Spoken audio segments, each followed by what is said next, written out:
let me start then. So we were talking about products.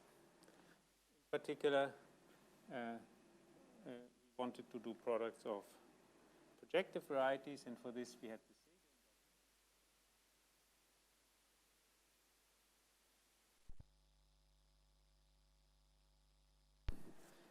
the map sigma from Pn times m to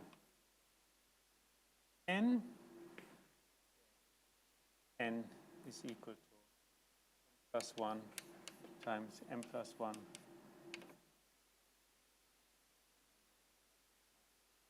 1. And this was just done by sending points coordinates a0, n, 0, m into m. So a point in this P large n whose coordinates are parameterized by the ij between 0 and m. So this is the coordinates will be all the products ai times bj. I equals 0, n and j. So this is by itself just a set theoretic map, and then we have shown that this is injective and the image is closed.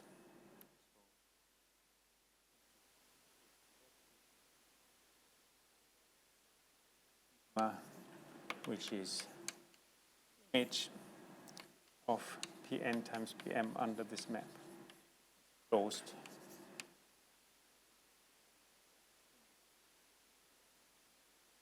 Large n, and so it's a projective, and so it's a projective variety which is bijective to Pn times Pm, and we want to identify Pn times Pm with it, thus making Pn times Pm a projective variety.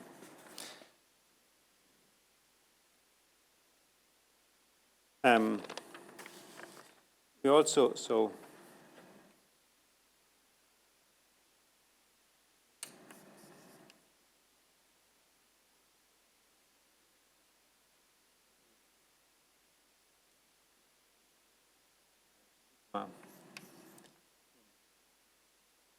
n, and thus times Pm a priori becomes a projective algebraic set. Later we'll see a projective variety.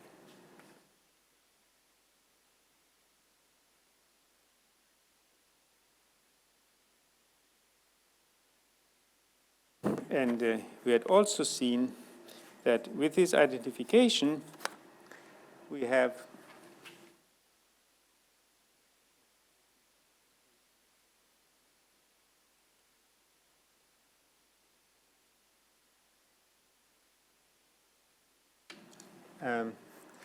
that Pn times Pn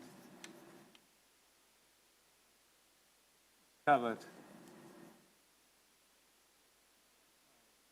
open subsets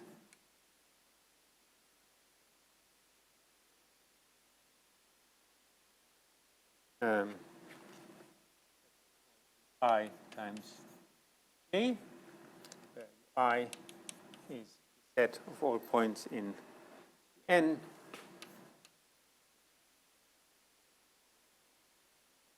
I is non-zero, and uj, so n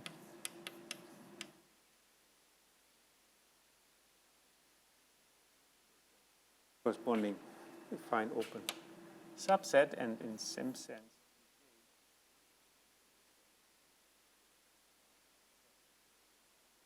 all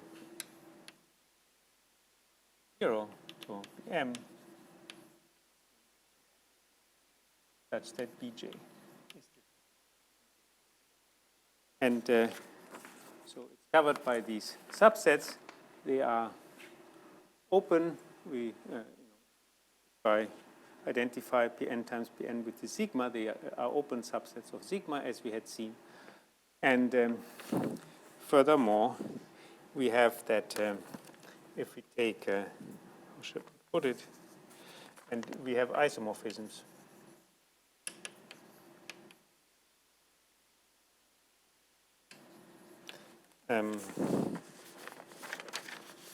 So, which I could call Vi times Vj from Ui times Uj.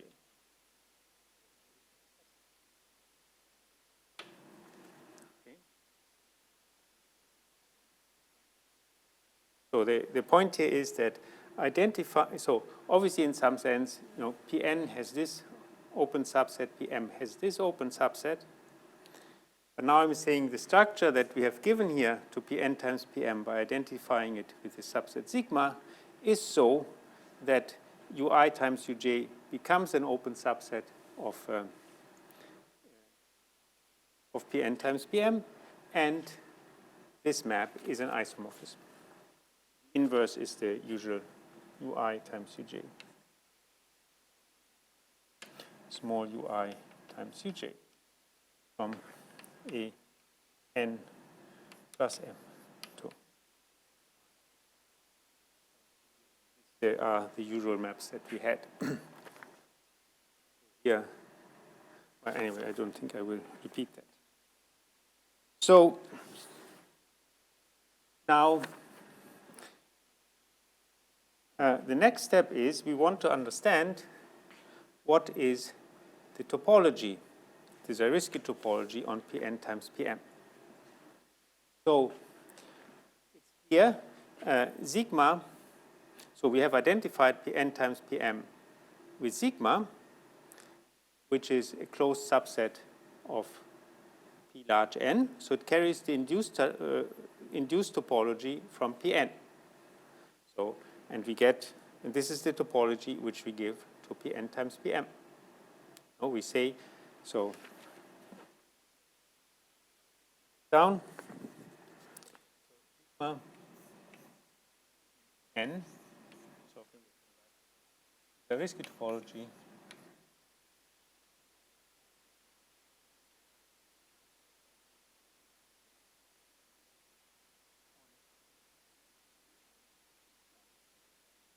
what is this topology on the product? So sigma subset n carries the induced topology.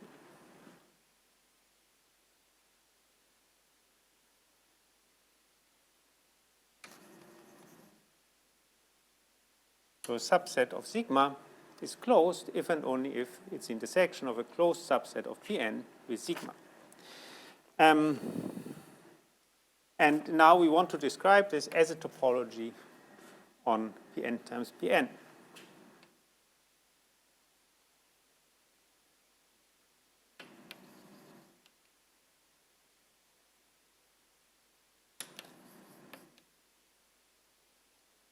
So that means we have made the identification that we identify a point in Pn times Pm with sigma of it. So that means a subset, say A, subset Pn times Pm is closed with the identification if and by definition, if and only if it's the inverse image under sigma of a closed subset of Pn.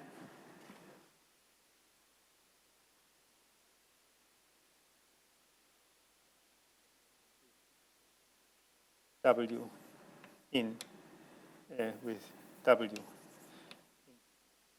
closed.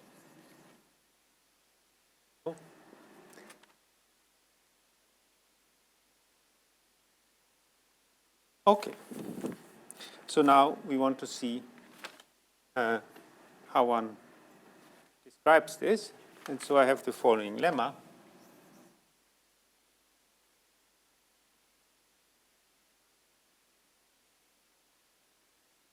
The closed subsets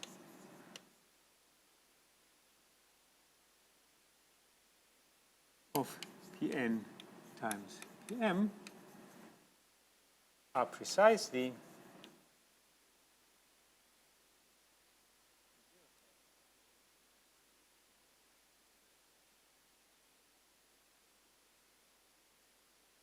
of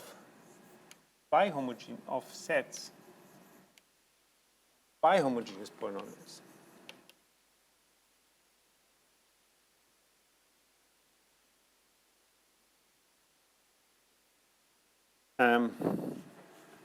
F in, say the variables on Pn and on Pn. So F in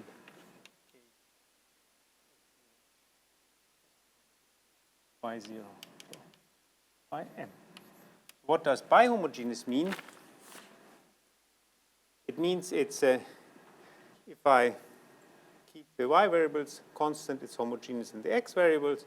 If I keep the x variables constant, it's homogeneous in the y variables. Or saying it differently, every monomial has the same degree in the x variables,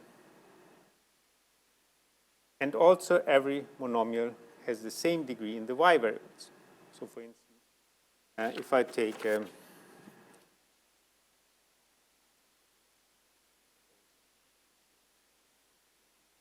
like f equal to squared y1 plus 1 x2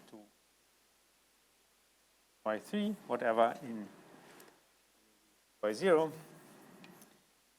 So this would be some polynomial in x and y variables. So this has degree 2 in the x variables and degree 1 in the y variables. So it's bihomogeneous of degree 2, 1.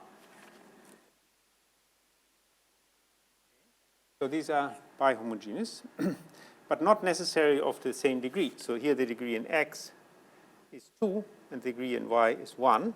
That's allowed. Okay, and now we want to prove this.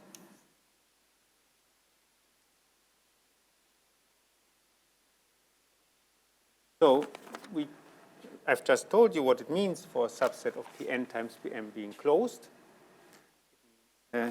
So now I change notation so that W in Pn times Pm closed.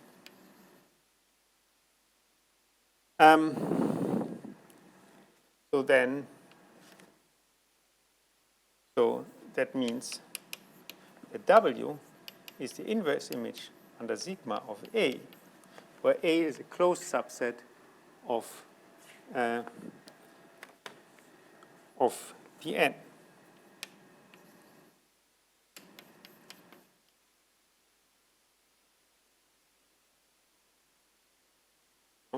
Because the inverse image under sigma of a closed subset of Pn is the same as the inverse under sigma of the intersection of this closed subset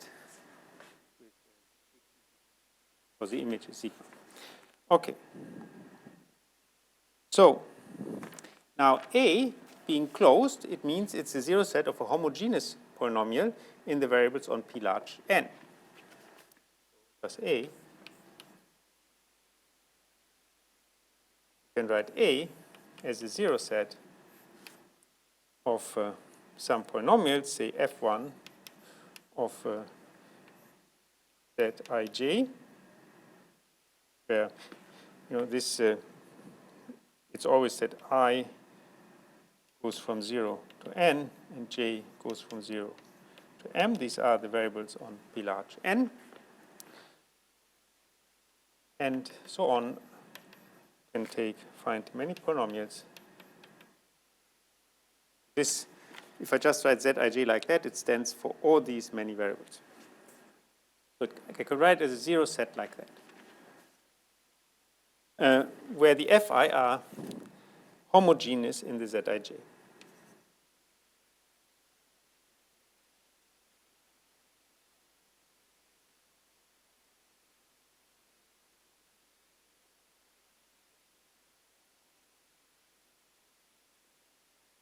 So now what does it mean to take the pullback? The pullback was you just, the inverse image. You have sent a point with coordinates a0 to n, b0 to bm to all the ai bj. So that means if I take the variable zi, zj, this kind of gets pulled back to xi times yj, because in the image, the coordinate, the ij coordinate of the image is just ai times bj, so the corresponding product of the ith and j's coordinates on Pn times Pm. So thus it follows that W, which is sigma, is just the zero set of the same polynomials. We have replaced these variables Cij by xi times yj.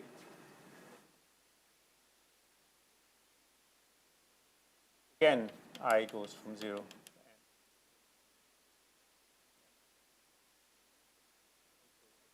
All of them.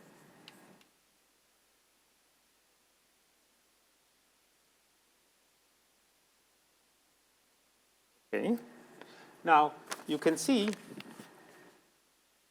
if this polynomial here, if one of these polynomials is homogeneous of degree d in the Zij, then after replacing the Zij's by xi times yj, it becomes b-homogeneous of degree d in the xi and also d in the yj. So thus,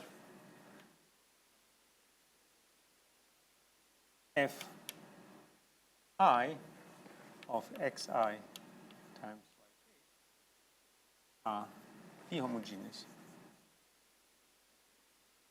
even of the same degree in both variables, both sets of variables,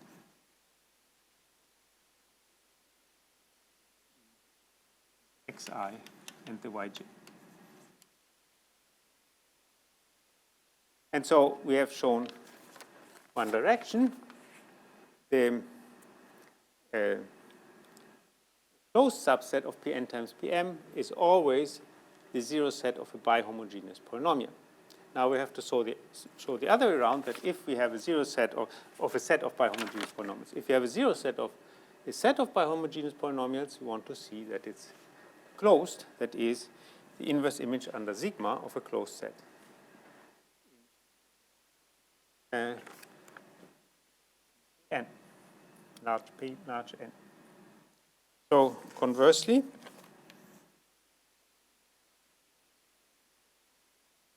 assume that we have this set W, which is the zero set of some bihomogeneous polynomials.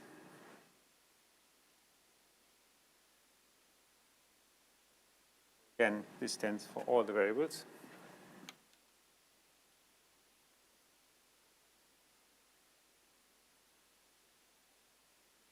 Okay, bihomogeneous, okay, with Fi bihomogeneous.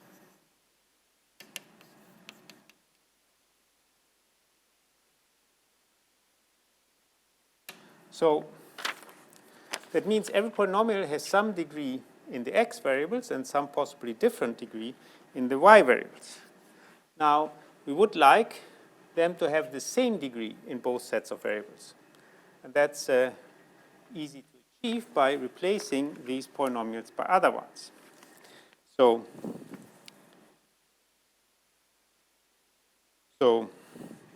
let's say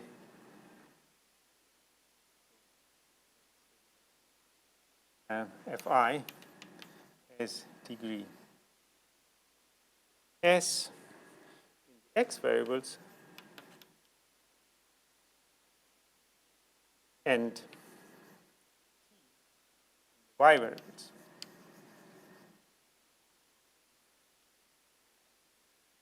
So, and I want to make these two degrees equal. So if S is smaller than T, I replace Fi by several polynomials which are bihomogeneous of the same degree, namely T, in both variables. So replace Fi by the following. Pages. So I take x0 to the t minus s times Fi x 1 to the t minus s Fi and so on until xn minus s times Fi. So what's the effect of that? Obviously, if I multiply, the degree in the x variables was s, now I multiply it by this, so now these new polynomials are all bihomogeneous of degree t and t in both sets of variables. And you see, Fi has the same zero set as all these polynomials put together. Because what is the zero set of these sets of polynomials? It's the same as the zero set of Fi union the intersection of the zero sets of these polynomials. No? Because all of these polynomials are zero if the Fi is zero and all of these polynomials and one of these polynomials are zero. But let me see it again. So the zero set of this thing, what is it? Here the zero set of Fi times x0 to the t minus s is the union of the zero set of Fi and the zero set of x0. Here the same with the zero set of x1. So now we get, if we put it all together, we get the union, we get the zero set, we get the zero set of Fi union the intersection of the zero sets of x0, x1, and so on until xn. But the common zero set of x0 until xn is the empty set. So this means this has the same zero set.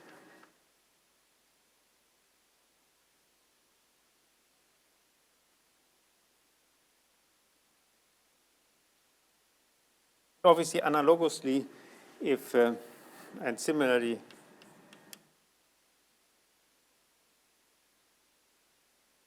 if s is bigger than t, I do this the corresponding multiply with the corresponding monomials in the y variables. So we can therefore assume that the Fi are bihomogeneous of the same degree in the x and y variables. So thus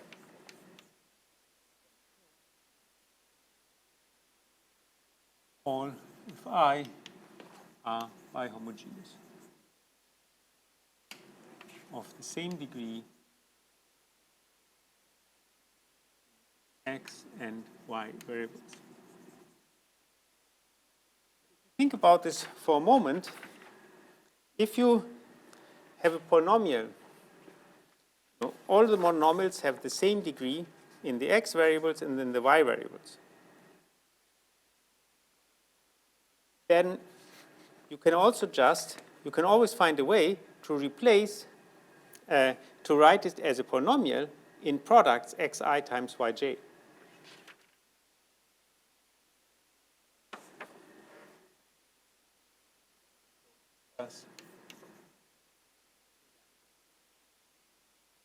Polynomials.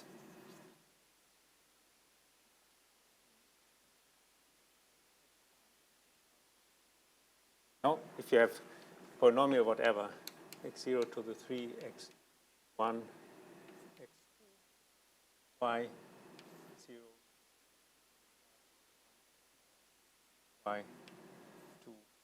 5, what is it, what I mean? Well, I can actually in many ways, I just have to pair them up in any way. So I can write this as x0, y0 times x0, y1 times x0, y2 times x1, y2 times x2, y2. obviously, you just have to pair them up. And if you have such a monomial, it can always be written like this. So therefore, these Fi are monomials in these products. But then, so thus, we have that W is the zero set of these polynomials now in xi times yj of some polynomials. Maybe it's actually different polynomial. Anyway, in I times yj.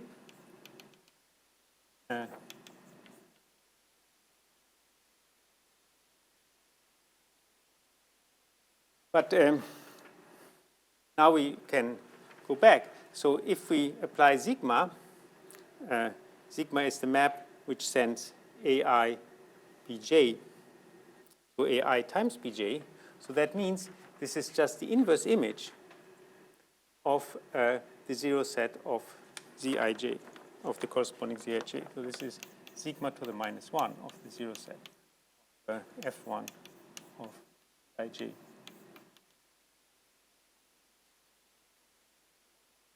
Okay.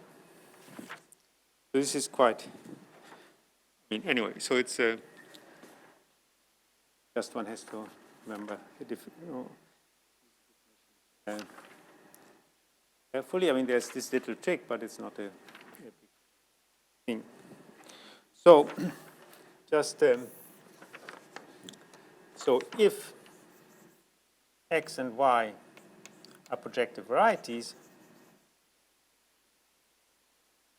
x in Pn, y in Pm are projective varieties, or even projective algebraic sets, whatever, identify their product. Then therefore also identify x times y image sigma of x times y in N.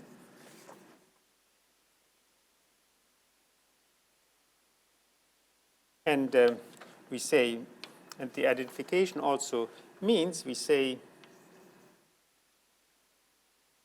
that a map phi from Z to x times y is a morphism. But if it's a morphism to sigma of x times y in Pn, so that means if and only if sigma composed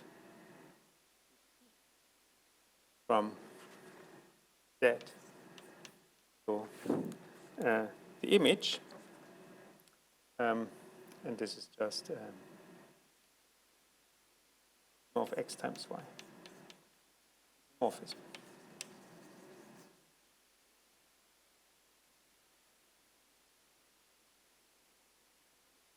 In this way, x times y becomes a projective variety.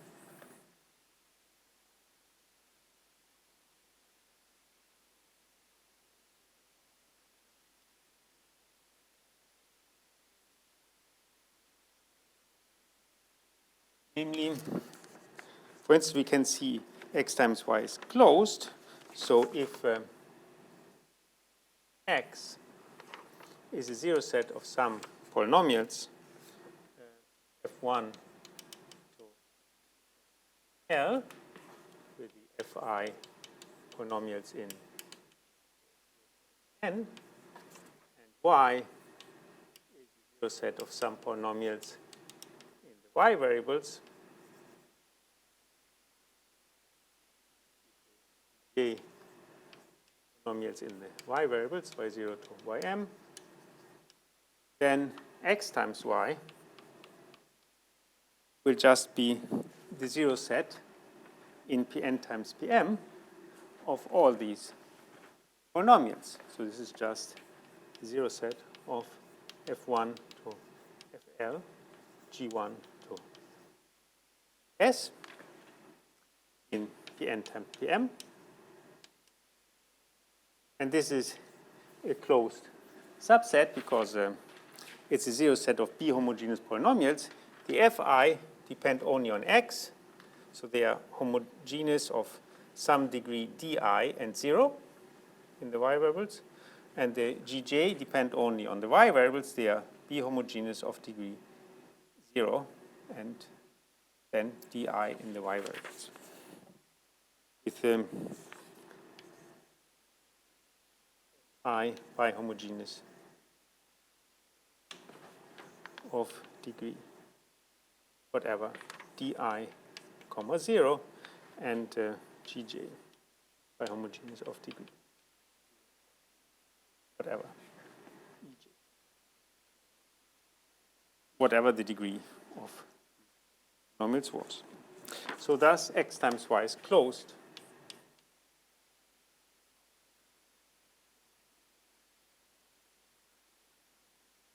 N times Pm.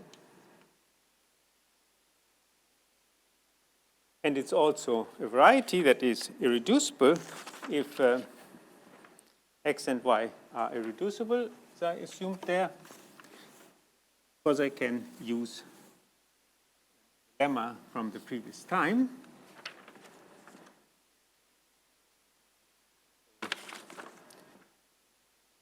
Furthermore,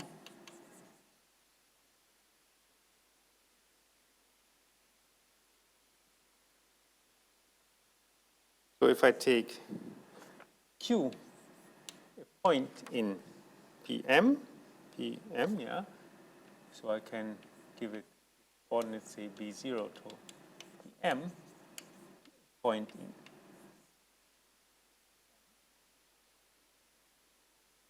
Then the inclusion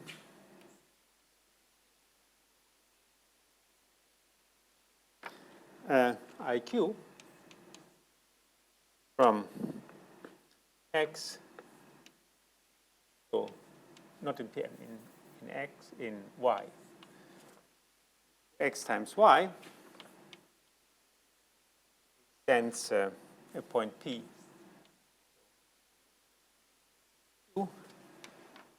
What is it? It satisfies, so in order to say that's a morphism, it must be a morphism when I compose it with sigma, according to what I wrote there. It satisfies sigma composed with IQ. What is it? So it means, one is supposed to send it to all products of the coordinates of B0 with the coordinates here. So this is just the map. Bj xi, I from 0 to n, j from 0 to m.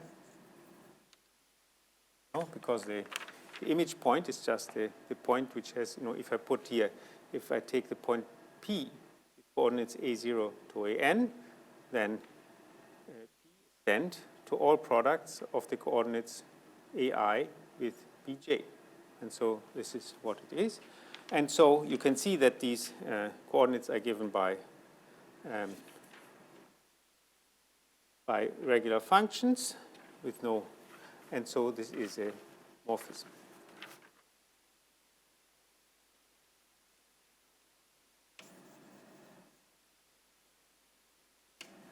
So IQ is a morphism, thus continuous.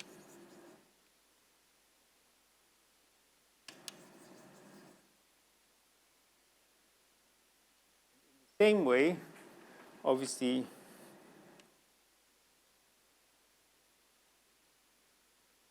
I take the map, so for P in X, the map JP from Y to X times Y, which sends Q to PQ, again, it's also continuous.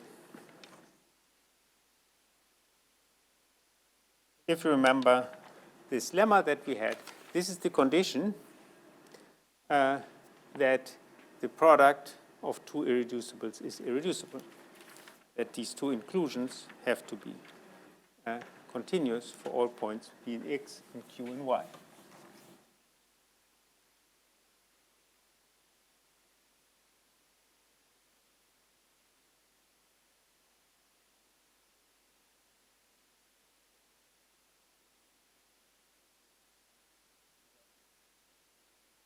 Times Y is irreducible.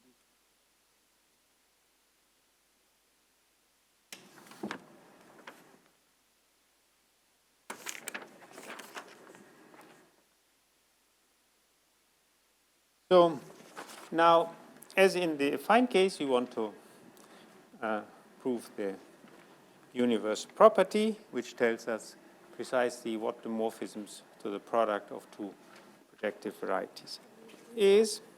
And it, obviously, maybe I should first say exercise. If Y in Pn X in Pn and Y in Pm are quasi-projective varieties,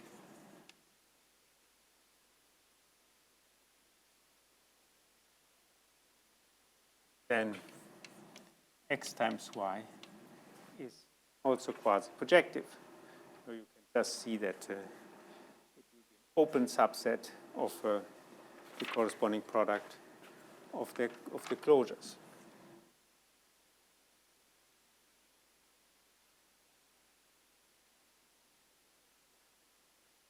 Then we have the property.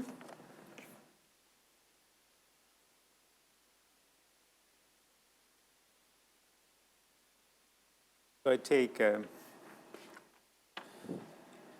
quasi-projective varieties.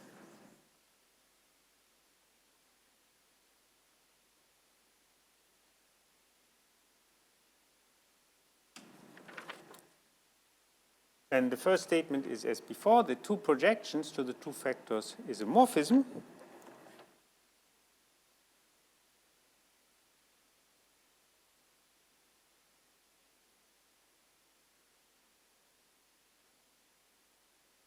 Are morphisms. And we can say that a map to the product is a morphism if and only if the composition with the two projections X and Y are morphisms. So I maybe write it again in the other way. So let Z be a variety.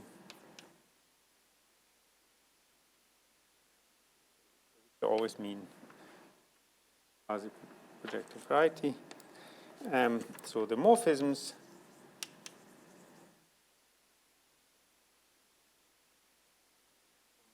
that the product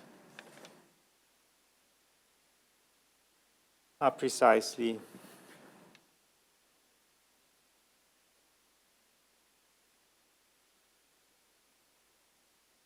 the maps F, G from Z to X times Y extend the point P. So F of P, G of P, for F and G morphisms from Z to X and from Z to Y.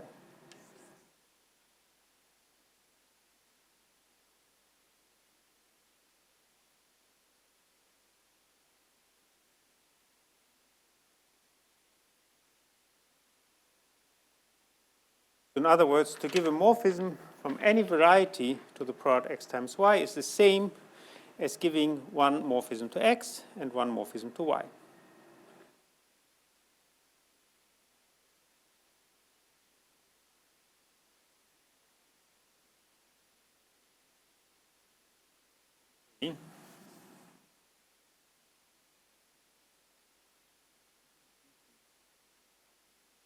Check this. So first one, to be a morphism is a local property. So I just have to show that if I take, that I have an open cover of X times Y, such that P1 restricted to every open subset of this open cover is a morphism. So I can take, obviously, the open cover by these UIs, by these open subset UI times UJ. So if I take P1, have to see.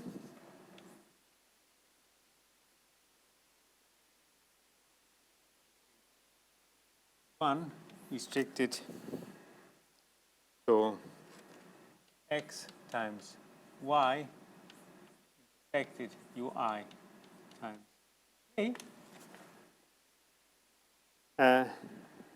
is a morphism.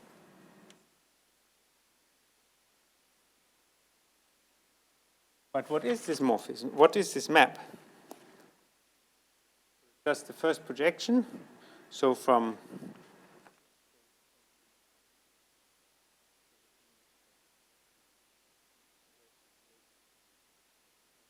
goes from this intersection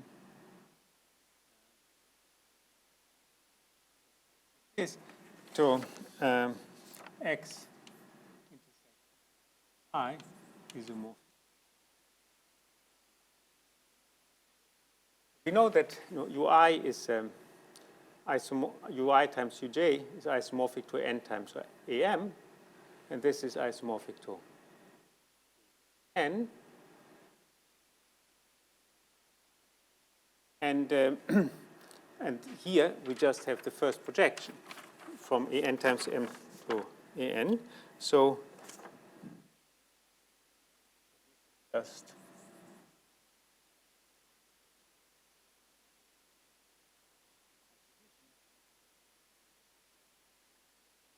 what do I do? I have the restriction of the composition of the map from UI times UJ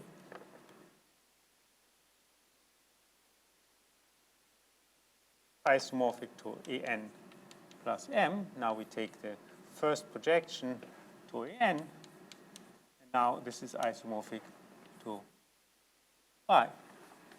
And we just, the map P1 is just this map restricted to intersection with X times Y. So this certainly is a morphism.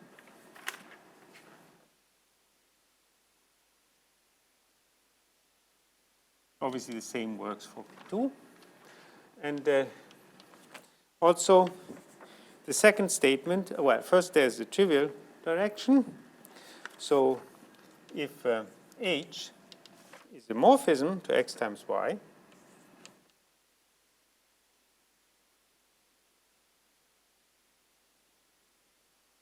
then I can argue as in the affine case.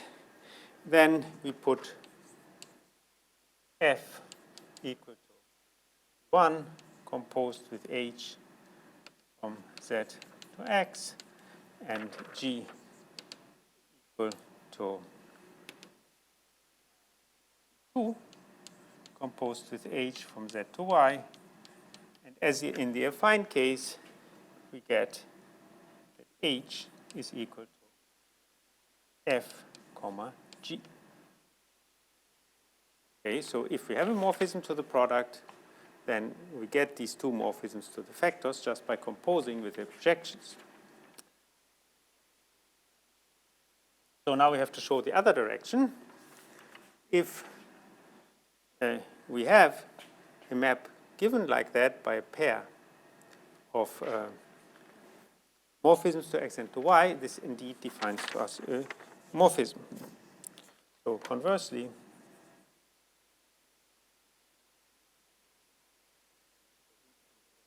right, again, these are morphisms, composition of morphisms, and then H can be written in this form. Conversely, so let F from Z to X, Z to Y, morphisms.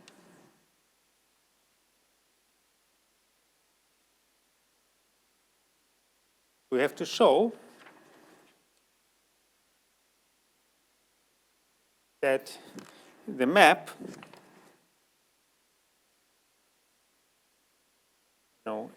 FG from Z to X times Y extends a point P to F of P. P of P is a morphism.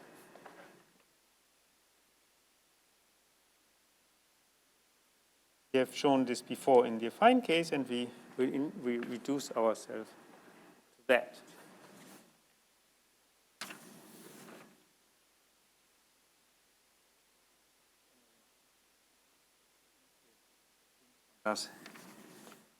Often, algebraic geometry, if one wants to prove something which in any way makes sense locally, or which you can check locally, one can reduce one affine case.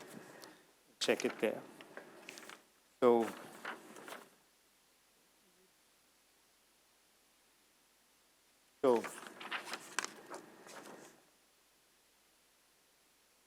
I define, we put Zij to be the inverse image, either by this map Fg of Ui times Uj, where these Ui and Uj are the corresponding open subsets if X is in Pn and Y is in Pm. Same as the inverse image of I, where F intersected with the inverse image of Uj.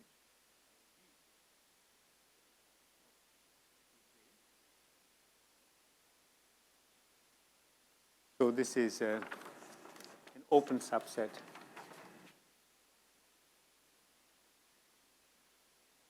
Z, and these Zij's cover Z. So these give open cover Z, because Ui give an open cover of X, the Uj give an open cover of Y. So it's enough to check that this map Fg is a morphism if I restrict it to Zij.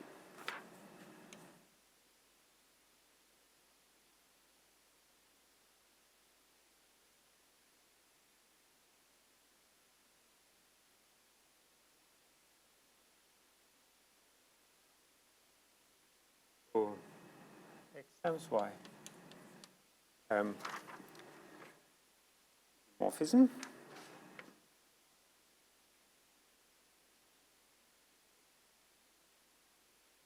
But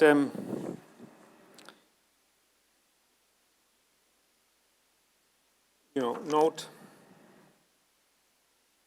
so to be a morphism to here is the same as being a morphism. Well, so as I times Vj from Ui times J n plus m isomorphism, enough to check that if I, so I should maybe say, I can write this, but I could also say here intersected with Ui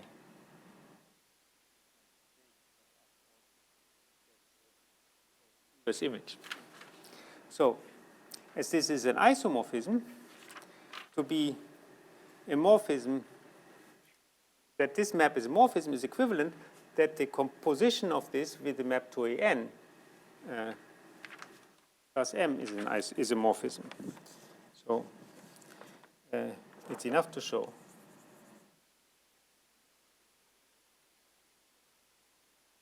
that Vi times Vj composed Fg restricted to Zij from Zij plus m. Morphism. But this we just, this we know, this is just, this this is just the universal property in the affine case, because this is the same as f composed with fi, comma, so this is the same as I composed with f, comma, phi j composed. So these are now two morphisms from Z, or from an open subset of Z, the Zij, to an and am, and we know that if we take a pair of morphisms like that, we get a morphism in the affine case. And so this follows from the affine case.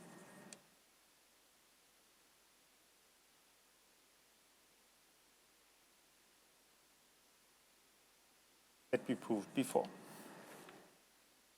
Okay. So this is this universal property.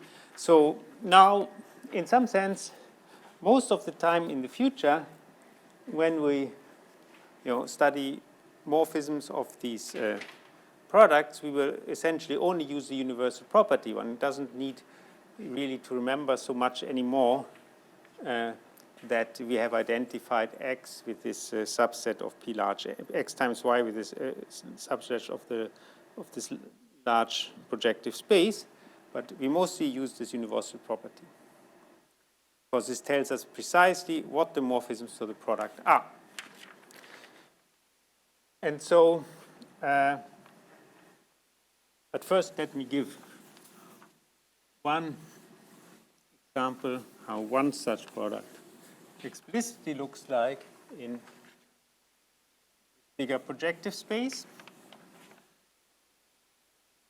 In the simplest possible case, which is P1 times P1. For example, we have identified P1 times P1 with its image in P large N, where large N is 1 plus 1 times 1 plus 1 minus 1. So this is P3.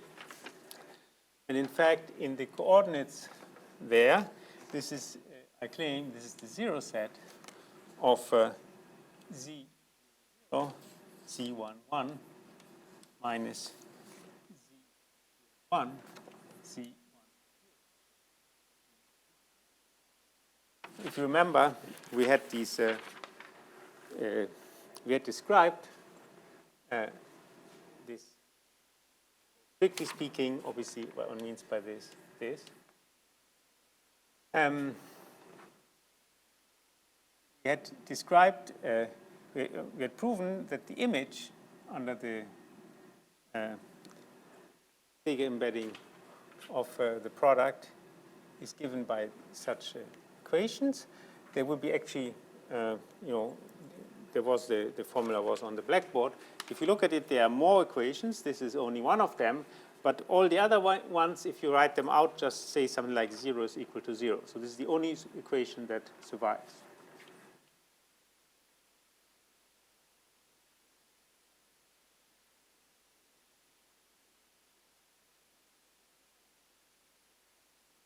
So that indeed P1 times P1 is embedded into P3 as the zero set of a degree 2 polynomial, as of a quartic.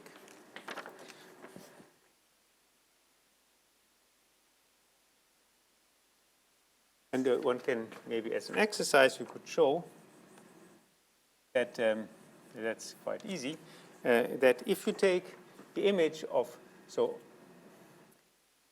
you can see, if you can look at a point times P1, you can apply sigma to that, and you can also apply sigma to P1 times another point.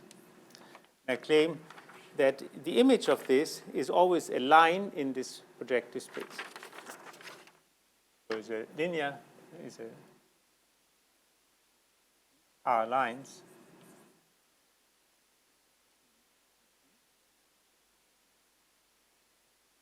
And obviously, these lines, P times P1, for different P's are distinct and don't intersect. The lines P1 times Q for different Q's don't intersect. But obviously, the line P times P, corresponding to P times P1 and Q times P1 intersects in the image point of PQ.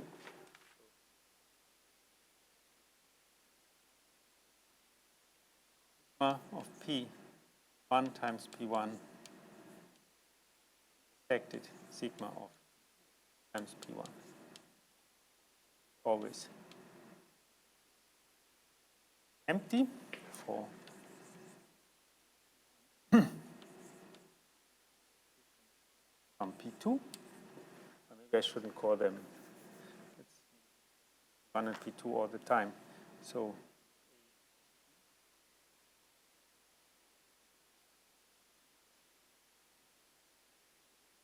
and on the other hand, same obviously for the other one, but sigma of A times P1 intersected sigma of B of P1 times B will be just the point.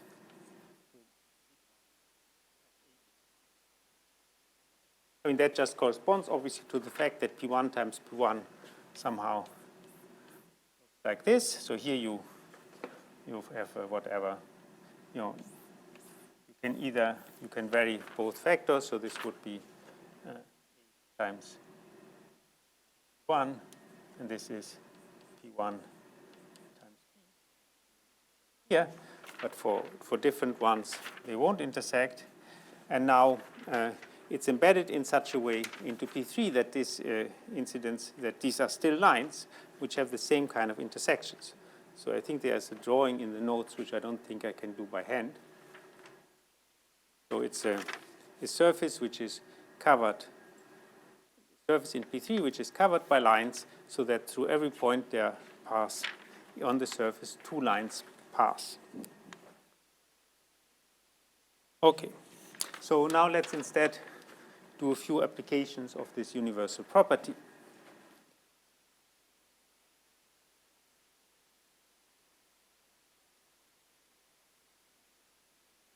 So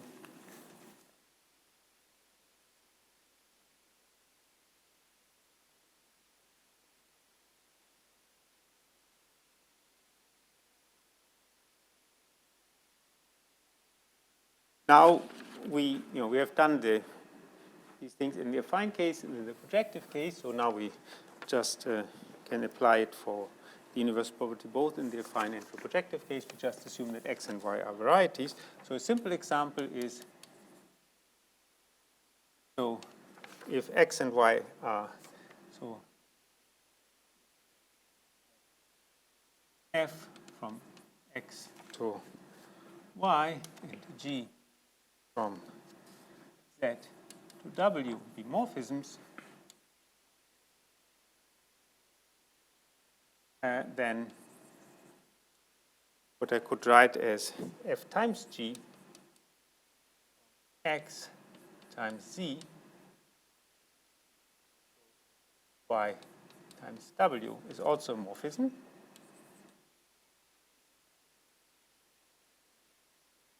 This is just, why is that? So what is this f times g? It just says I take a map P Q and I send it to f of P, g of Q. But what is this in terms of what we already know? F times g is just, we take f composed with P1, so we take the pair PQ, we project it to P as a first, and then we apply F, and G composed with P2. So both of these are morphisms as compositions of morphisms, and then we have taken this pair as before in the universal property, so that thus it is a morphism.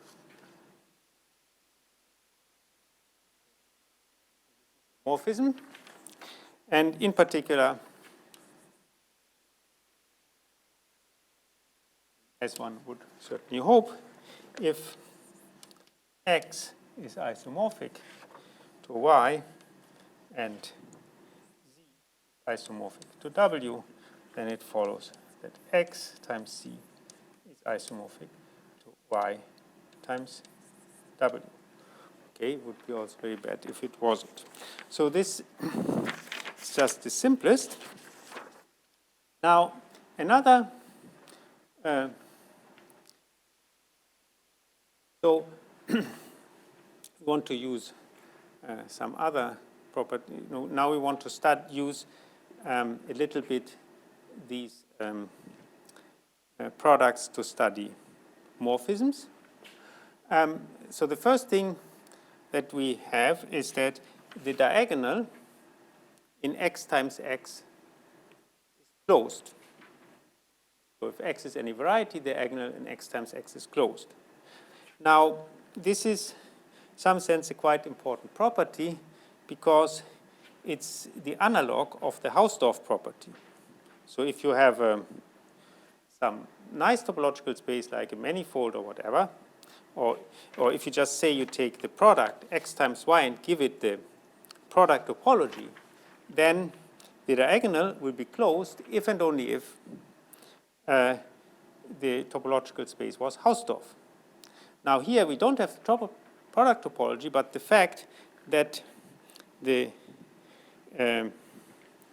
diagonal is closed and that we have this universal property means, somehow will mean that morphisms behave very much like continuous maps between Hausdorff spaces.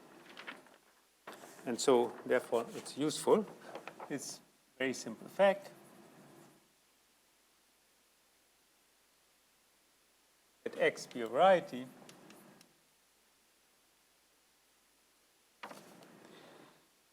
so the diagonal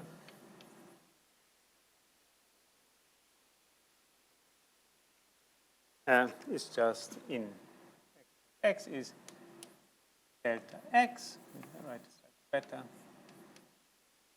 which is just, well, it's just a set of all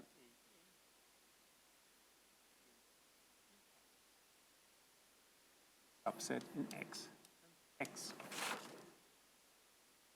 We also have the diagonal morphism.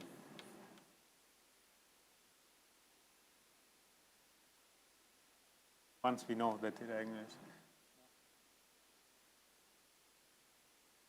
is just a map, identity of x from x to x times x.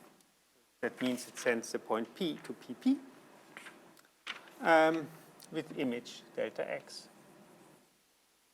Delta x. Delta x, which is defined to be this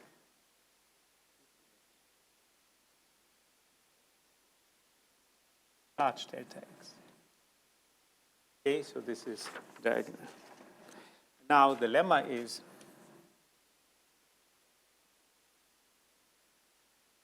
that the diagonal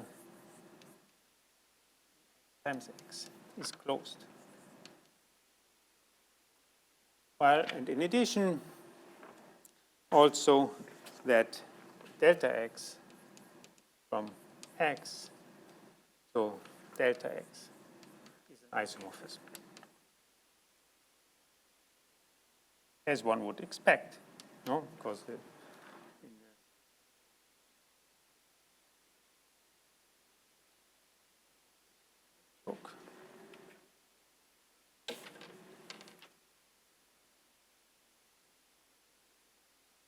okay, so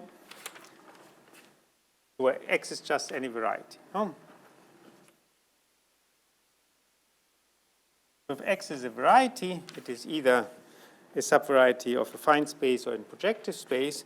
But if it's a subvariety of a fine space, then it's I can also embed it, view it as a subvariety of projective space by, viewing AN as the open subset U0 in projective space. So we can assume that X is a subvariety of Pn. So proof. We can assume X is contained in N. And in that case, obviously,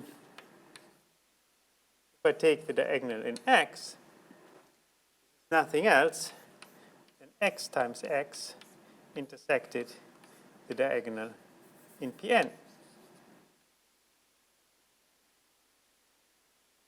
No? Because that means you have a pair of points PQ, where both P and Q lie in X, and also they are equal. So that means you're in the diagonal in X. So so that this is closed in X just means follows from the fact that delta Pn is closed in Pn times Pn. So that's enough. Enough to show this in case X is just Pn. Well, in that case, we can write down the equation of the diagonal.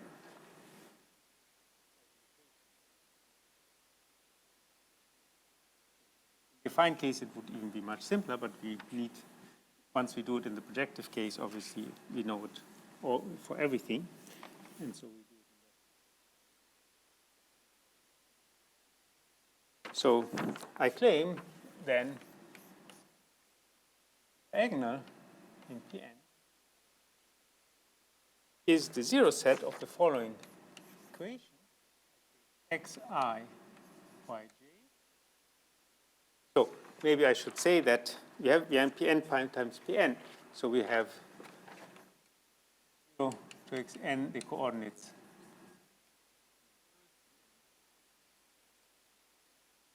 y0 to yn, the coordinates second Pn.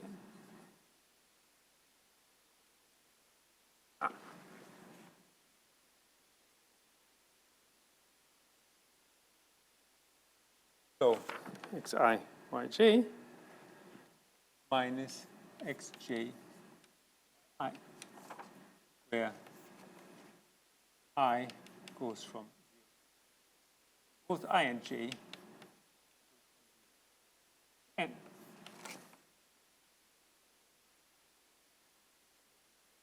So why is that the diagonal?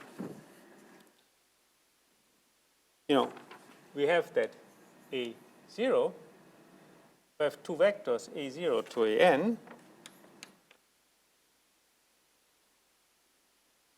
0 to lies in the zero set.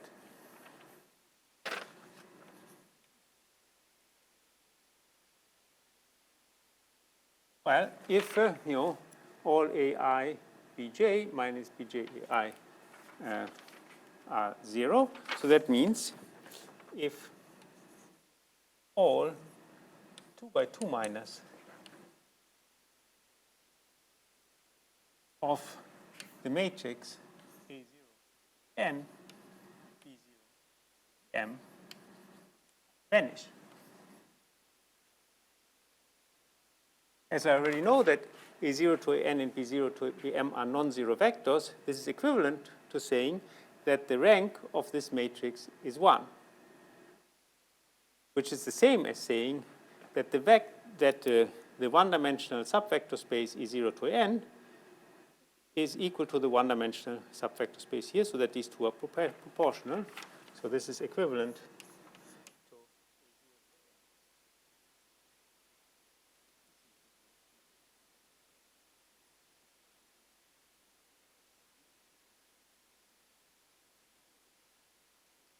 Okay.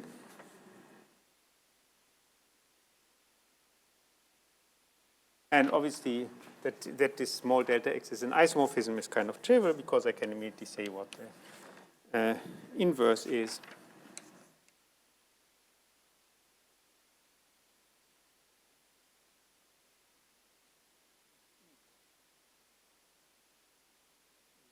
What? Well, it's just a projection to the first factor.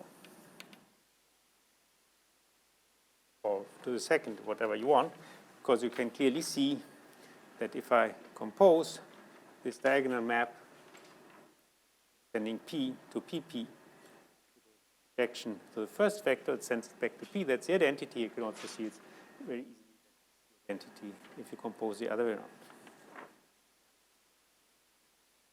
As I said, so that x in x times x is closed basis for us the Hausdorff property.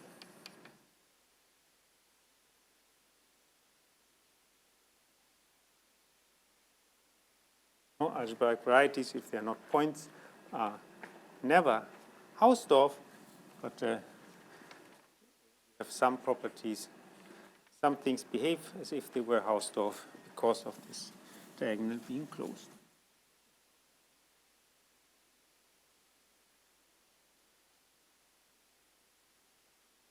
Yeah. Same way as for Hausdorff spaces, it follows that the graphs of morphisms will be closed and that the locus where two morphisms agree is closed. So these are corollaries.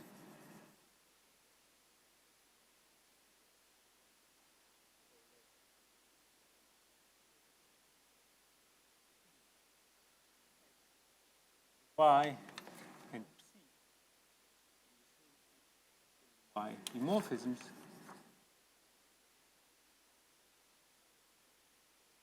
And the set where these two morphisms are equal is a closed subset of X. So set P X such that phi of X, phi of P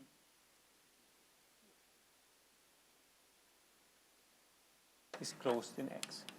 In particular, if two morphisms agree on an open subset of X, they are equal.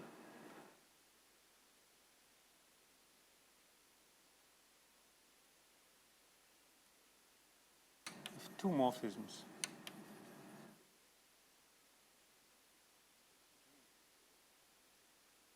non-empty open subset, they are equal.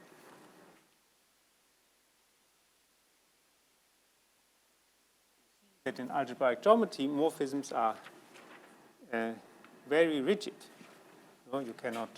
But anyway, it's a little bit like continuous maps between Hausdorff spaces. There you have the same. So that's maybe not so strange. And the second is that the graph of a morphism is closed. So the graph you had in the very beginning, you had an exercise where you were supposed to show that the graph of some morphism between affine varieties was closed. Now we do it in general. So let phi from X to Y be a morphism of varieties.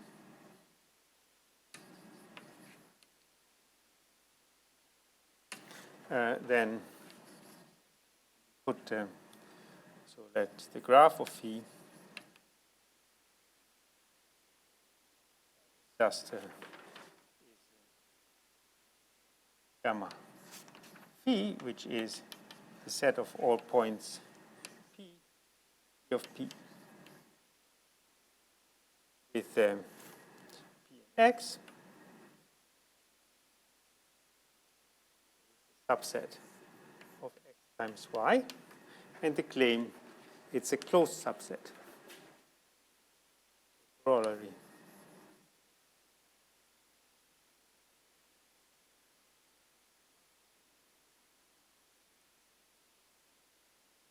Gamma phi closed X times Y, and again, as a simple thing, if I take the first projection to X from gamma phi is an isomorphism. So P1 from gamma phi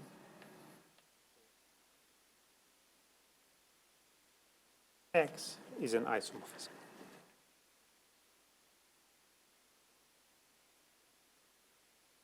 As one would somehow expect, if you have a map, somehow the graph.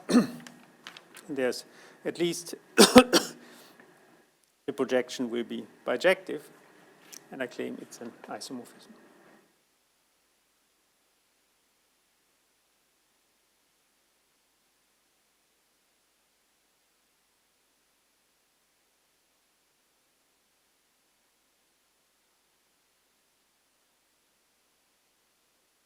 Well, again, this is just a simple application of what we have.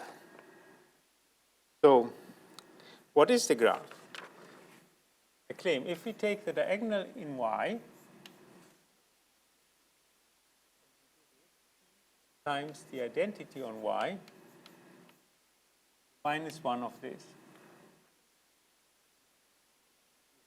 graph. Because what is it by definition? This is the set of all points. Take this, so no, this map, obviously, phi times the identity of Y is a map from X times Y to Y times Y. No? So here we say we have to take all the points P in X and Q in Y such that phi of X is equal to Y. So let's say it again. That's all the points P in X and Q in Y such that phi of P is equal to Q. That's what this says. And so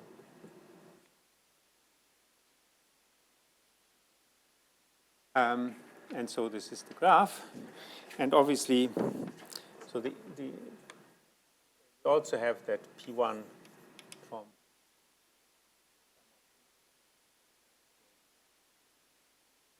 X is an isomorphism because I can write down its inverse, namely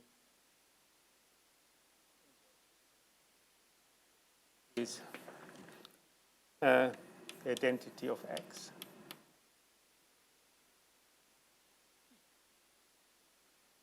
X map, so which sends a point P to P, comma, phi of P. And obviously this brings me back to the graph and its inverse to the projection to the first vector. Okay. Now come to another important property of varieties that one can only understand or can best understand in terms of products, which is completeness or properness. So I said that the fact that the diagonal is closed and X times X replaces the Hausdorff property.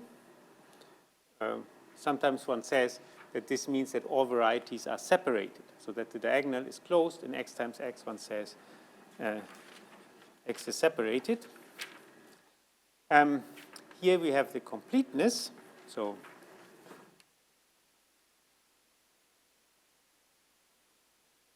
and completeness is what replaces compactness. So in a variety, in a moment that that for many things, a variety is complete.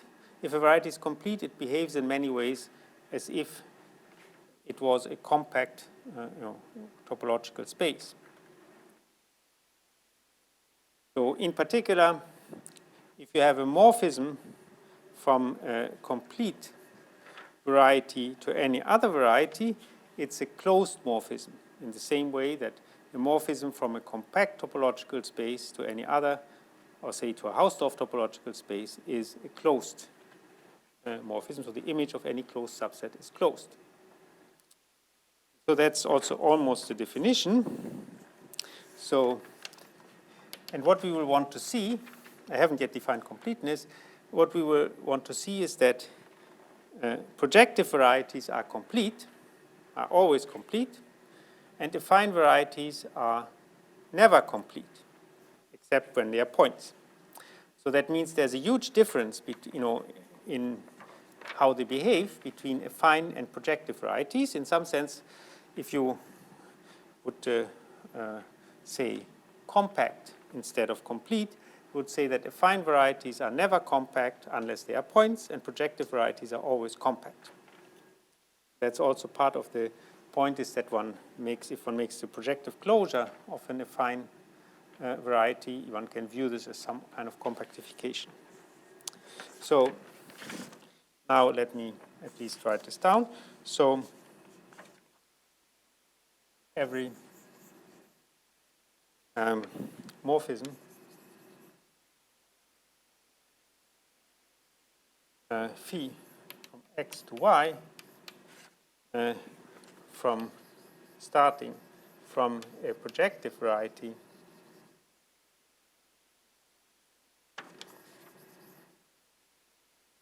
is a closed map, so in particular has a closed image.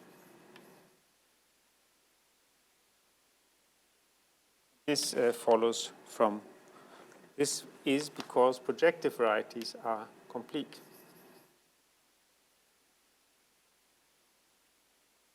I will define in a moment. As I said, completeness replaces compactness for us. And affine varieties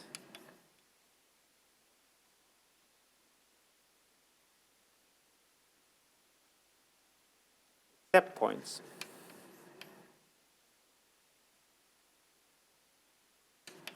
are not complete.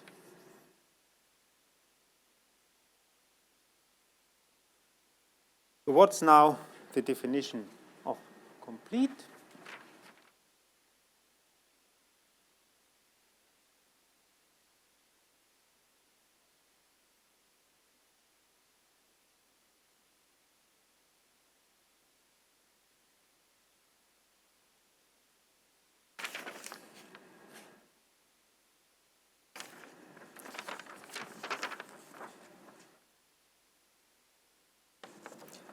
So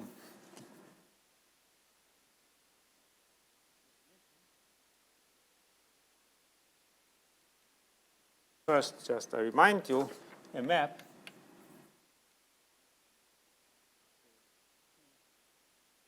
x to y of topological spaces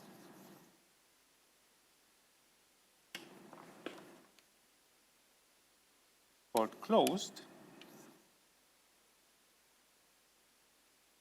if the image of any closed subset of X is closed in Y.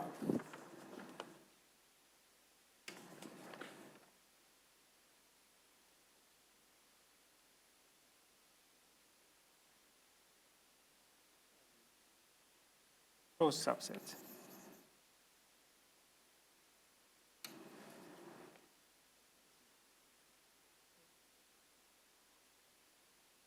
In particular, it means obviously that the image of X in Y is also closed because X is closed in itself.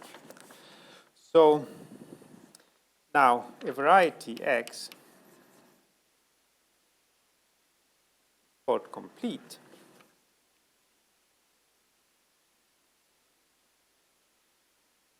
the second projection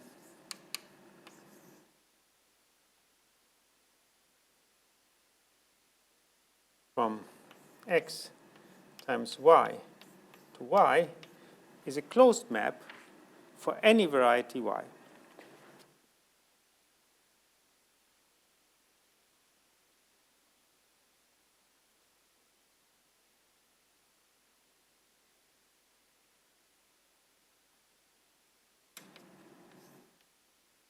So whenever I take the product with any variety Y and I project to Y, this is a closed map. Any closed subset in the product will map to a closed subset in Y.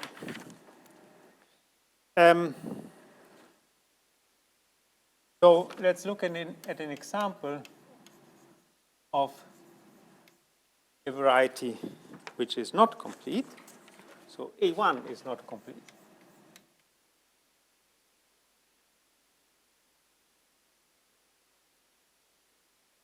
For instance, I can take the projection, say the second projection from A1 times A1 to 1.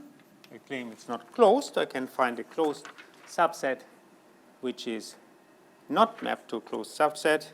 It maps, for instance, the set of x, y minus 1. It maps this to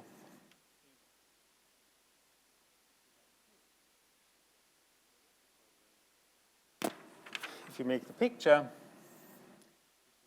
and here one, if that's the real picture, you have this hyperbola, and you project to A1, and this point is missing. In fact, obviously, it cannot be, x can never be 0 if the product of x and y should be 1. A1 is not complete. Not closed in A1.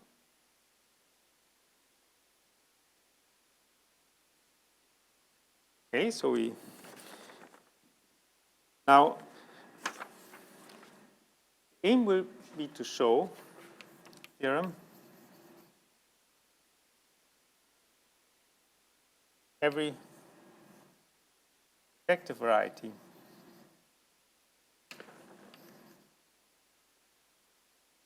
complete. Okay, so that is a somewhat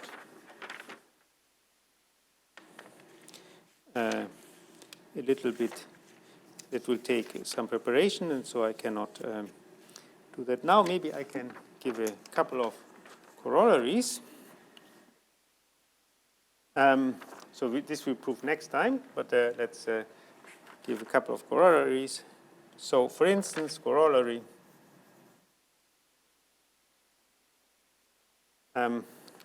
If I take any morphism starting with a projective variety, the image will always be closed. So let P from x to y be a morphism.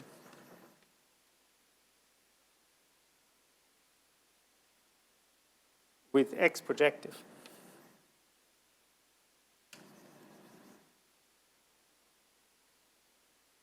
Then P of x closed in y. Any morphism starting from a projective variety closed image. That's in some sense a way to make many more projective varieties. One has a projective variety, one just applies morphism to it, maps it into some other projective space, and the image is always a variety, and so a projective variety will always be closed. So what's the proof?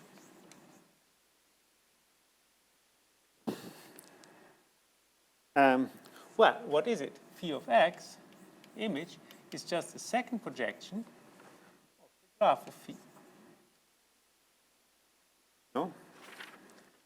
The graph of phi is the set of all phi of p with p and x. So the image is just the set of all phi of p. So it's the second projection of this. And this is a closed subset in the product.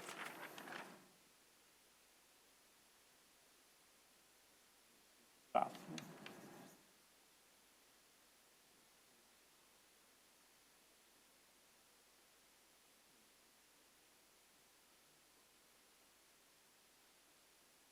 That's simple.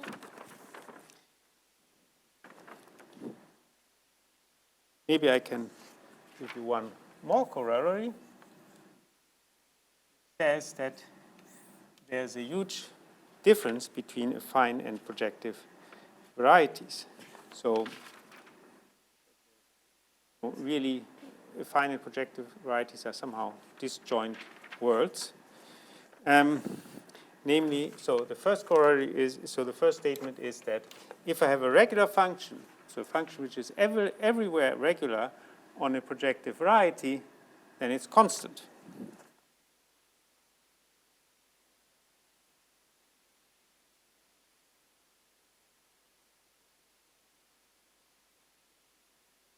F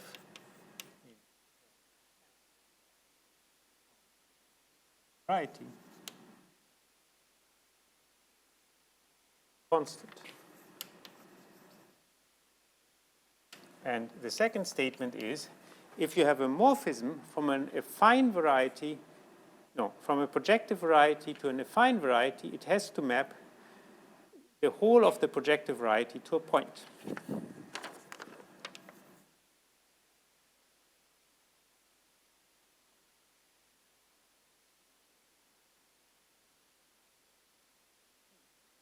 X to Y from a projective variety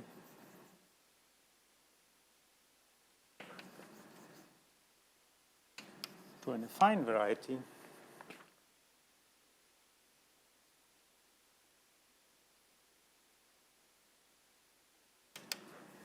maps X to a point.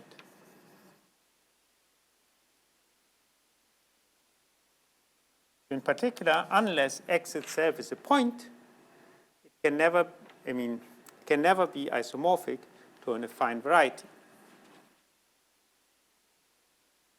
So, see this. So the first statement, so let f x to a1 be a regular function. We know that the regular function is the same as a morphism to a1.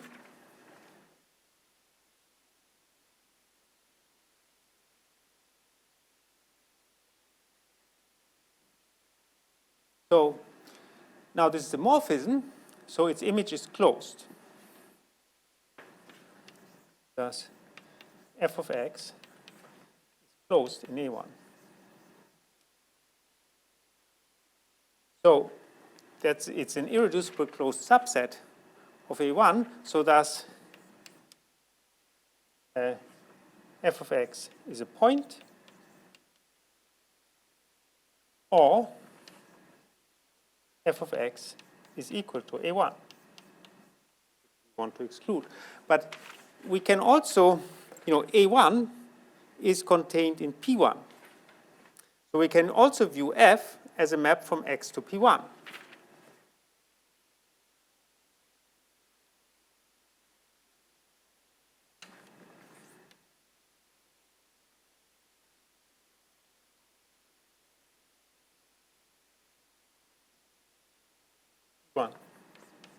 We just compose the f here with the inclusion of A1 in P1.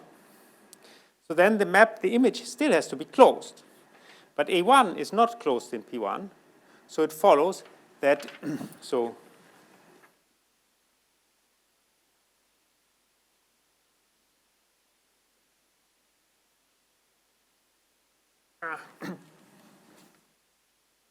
then f of x in P1 is also closed. That means it must be a point.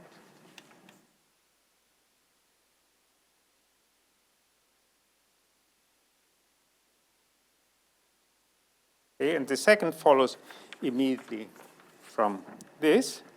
So Y is an affine variety.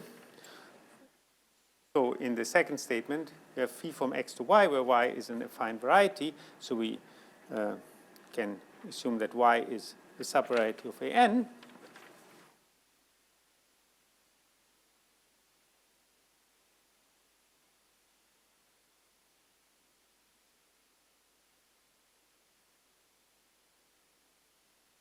And we know that the morphism to a subvariety of an or to an is given by a tuple of functions which are regular on the whole of x. So then written as f1 to n, where the fi are elements regular on the whole of x. But we have just seen that then they are constant. So all the coordinates of f are constant, so the image of phi is a point.